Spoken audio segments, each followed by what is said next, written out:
김희정의 핫 키워드. 네, 가장 뜨겁고 궁금한 국제 이슈를 분석하는 시간입니다. 문희정 국제정치평론가 전화 연결돼 있습니다. 평론가님 안녕하세요. 네, 안녕하세요. 네, 39일간의 투표 대장정이 드디어 끝났습니다. 인도 총선 결과가 나왔네요. 네, 인도 선거관리위원회에 따르면 개표 시작 12시간이 지난 오후 8시 기준으로 인도 국민당이 전체 연방 하원 543석 가운데 과반 의석을 넘는 300개 선거구에서 당선이 확실시되고, 또 인도 국민당 주도의 정당 연합인 국민민주연합이 우위를 보이는 선거구는 350곳으로 나타났는데요. 제1야당인 인도국민회의는 51개 지역구에서만 우세를 보였고, 그 외 30여 개 군소 정당이 나머지 약 200석을 놓고 각축을 벌이고 있는 상황입니다. 지난달 11일부터 지난 19일까지 6주간 지역별로 나뉘어 7차례 실시된 이번 인도 총선은 유권자는 9억 명에 투표율은 67.1%를 기록을 했고요. 또 투표를 위해서 2km 이상 이동하면 안 된다는 선거 규정에 따라 투표소는 전국 29개 주에 100만 곳 이상 설치됐습니다. 이 총선에 드는 비용만 최대 7천억 루피, 우리나라 돈으로 약 11조 5천억 원에 달할 것으로 집계돼 세계 역사상 최대 규모를 자랑하고 있는데요. 의원 내각제를 채택한 인도에서는 연방 하원에서 과반을 차지한 쪽에서 총리를 배출하게 되는데요. 인도 국민당은 조만간 모디 총리를 차기 총리 후보로 정식 추대할 방침이어서 역대 5번째 연임 총리의 탄생을 앞두고 있습니다. 네. 그런데 특이하게 인도에서 전자투표가 실시된다면서요? 네, 인도 유권자들은 이 투표소에서 용지에 도장을 찍는 대신 아이들 장난감처럼 생겼어요. 그 버튼이 있는데요. 네. 전자투표기를 이용해서 후보자 이름, 사진, 정당 심볼 옆에 파란색 버튼을 누르는 방식으로 투표를 하는데요. 네. 유권자가 이 버튼을 누르게 되면은 또 옆에 붙어있는 작은 우체통 모양의 투표 확인기의 창을 통해서 이 자신이 투표한 내용이 종이로 인쇄가 돼서 보관되는 것을 곧바로 확인할 수가 있습니다. 네.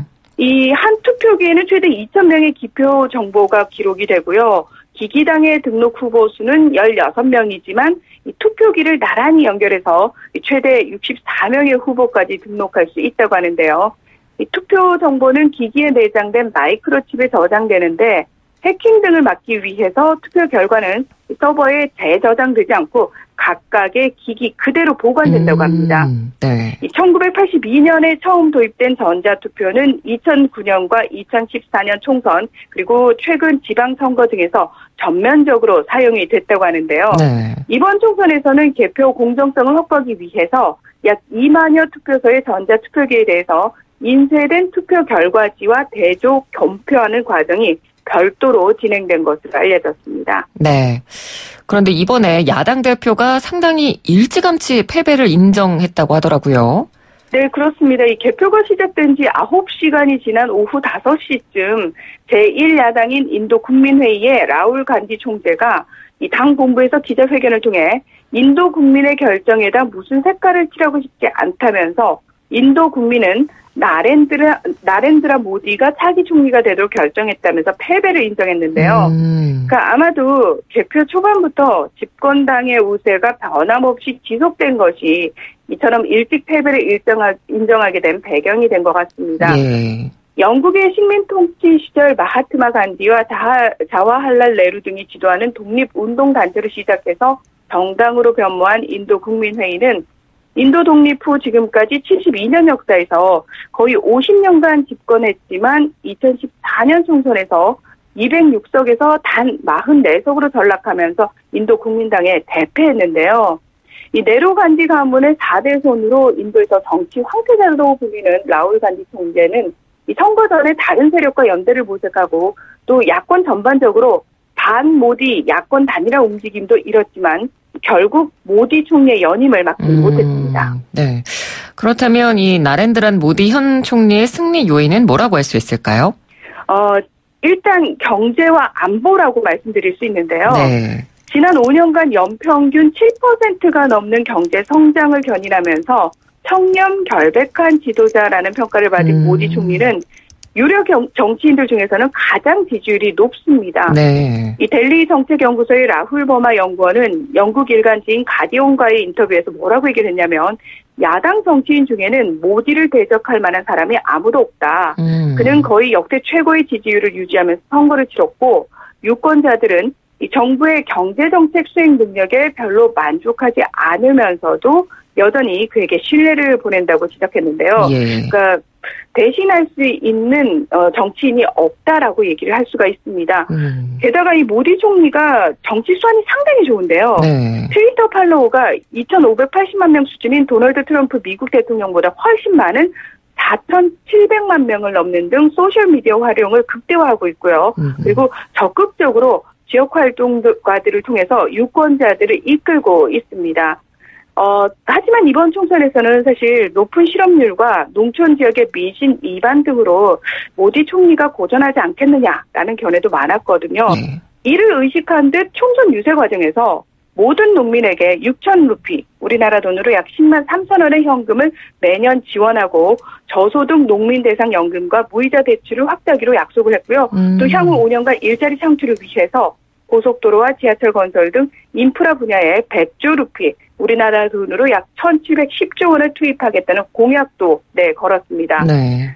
이런 선심성 공약과 더불어서 지난 2월 인도령 카슈미르 지역에서 발생한 이슬람 무장 세력의 자폭 테러가 이 파키스탄과의 군사 충돌로 비화하면서 강한 지도자 이미지를 심으면서 안보 이슈를 전면에 내세워 지지층 결집에 성공했다. 이렇게 평가할 수 있습니다. 네. 자, 이제 집권 2기를 시작하게 됐습니다. 모디 총리 당면 과제들 어떤 것들이 있을까요? 그러니까 모디 총리의 반대파들이 지적하는 것들을 살펴보면 이 앞으로 우선적으로 해결해야 할 과제가 더 선명해질 것 같은데요. 네. 이 모디의 리더십은 독단적인 데다 주요 정책 결정에 힌두 민족주의적인 색채를 짙게 반영해서 다종교 국가인 인도의 정체성을 해친다라는 비판이 가장 컸습니다. 네. 인도는 전체 인구의 80%가 힌두교를 믿고 13%는 이슬람교도인 무슬림인데요. 힌두 강경론자인 모디 총리가 집권한 이후 인도에서는 이 힌두 민족주의가 성행하면서 이 힌두 민족주의자들이 무슬림이나 카스트 계급이 낮은 힌두교도를 공격하는 사례가 급증했습니다. 네. 또 선거 과정에서 힌두교와 또 이슬람 간의 반목, 또 계층 간의 갈등도 많이 불거진 데다가 힌두 우선주의가 사회적 긴장을 악화시키는 상황에서 모디 총리가 이 문제를 어떻게 봉합할 것인지에도 관심이 쏠리고 있는데요. 로이터 통신은 모디 총리는 단결을 이야기하지만 이 인도 국민당 내부에서도 잦은 분열이 있을 뿐만 아니라 힌두 민족주의가 강화하는 분위기 속에서 무슬림 공동체들은 2등 시민으로 전락할 수 있다는 두려움을 가지고 있다고 분석했습니다. 네. 또 이 모디의 경제 정책과 관련해서도 극빈층이라든지 소수자에 대한 배려가 없다는 비판이 많은데요. 메이크 인 인디아라는 슬로건 아래 제조업 중심의 팀 기업 정책을 펴온 모디 총리가 매달 1,000만 명씩 구직자가 쏟아지는 노동시장의 일자리 부족 문제와 또 인도 은행들의 부실 채권 문제, 또 농민들의 빈곤 문제, 날이 갈수록 심해지는 빈부격차 등의 산적한 문제를 어떻게 해결할 것인지 역시 주목해야 할 부분입니다. 예. 그리고 또 모디 총리의 이번 연임에 대해서 비판적인 이야기도 좀 나오는 것 같더라고요. 네, 그렇습니다. 제가 앞서서 그 힌두 민족주의다라는 표현을 썼는데요. 네. 미국 블룸버그 통신은 이 투표 결과는 유권자들이 모디 총리의 포퓰리즘 정책과 힌두 민족주의를 인정했다는 것이다. 이렇게 평가를 했는데요. 월스트리트 저널 역시 힌두 민족주의에 기반을 둔 모디 총리의 재선은 대표적인 우파 민족주의자인 빅토르 오르반 헝가리 총리의 4선 성공이라든지 또 터키의 에르도안 대통령의 정권 연장과 같은 선상에 있다. 라고 분석하기도 했습니다. 네. 미국의 유력 시사 주간지인 타임은 최근 호에서 모디 총리는 모든 종교를 공평하게 대하는 세속주의 등 인도가 신성시하던 여러 이념을 공격했다면서 인도 사회의 갈등을 조장했다고 비판했는데요. 이 미국 브라운데이 정치학자인 아슈토시 바르니 씨는 워싱턴 포스트와의 인터뷰에서 최근 인도 사회의 심각한 양극화 현상은 정치권 위쪽에서 내려왔다. 이 모디의 정치관이 사람들을 친구와 적으로 갈라놓았다. 이렇게 지적을 하기도 했습니다. 네. 하지만 인도 루피아는 달러 대비 안정적인 모습을 보이면서 이 집권 2기를 맞은 모디 총리가 경제 발전을 위한 개혁을 더 강하게 밀어붙일 수 있다는 외국인 투자자들의 기대감을 나타냈고요. 또 인도의 대표적인 주가 지수인 뭄바이 증시 센섹스 지수 역시 이 23일 사상 처음으로 4만 선을 돌파하고 또 50대 우량 기업주로 구성된 니프티 지수도 사상 최초로 12,000선을 넘어서는 모습을 보이면서 시장은 환영 분위기를 나타내고 있습니다. 네. 요즘 우리나라뿐만 아니라 전 세계적으로 가짜 뉴스가 굉장히 심각한 문제다라는 이야기를 사실 이 시간을 통해서도 굉장히 많이 했는데 네네. 이번 총선도 인도 총선도 마찬가지였나 봐요. 네, 유권자가 9억 명에 달하기 때문에 사실 소셜미디어 기업 차원에서도 굉장히 긴장을 한 선거였거든요. 네네. 아니나 다를까 인도 총선에서도 가짜뉴스와 폭력, 막말들이 난무했다고 합니다. 이 각 당들은 사이버 전사를 채용해서 페이스북과 왓츠앱 등 이 SNS를 통한 여론전을 치열하게 벌였고요. 이 SNS상에서 한때 모디 총리와 제1야당인 국민회의당의 라울 간디 대표가 현재 갈등을 빚고 있는 이웃나라 파키스탄의 임란칸 총리와 점심 식사를 함께 했다는 가짜뉴스가 퍼지면서 네. 유권자들의 반발이 거세게 일기도 했습니다. 이 규모가 큰 선거인 만큼 각 소셜미디어 기업 차원에서 미리 선거와 관련된 대책들을 내놓기도 했는데요. 인도에서 약 3억 명이 사용하는 왓츠앱은 가짜뉴스를 제보할 수 있는 통로를 만들었고요.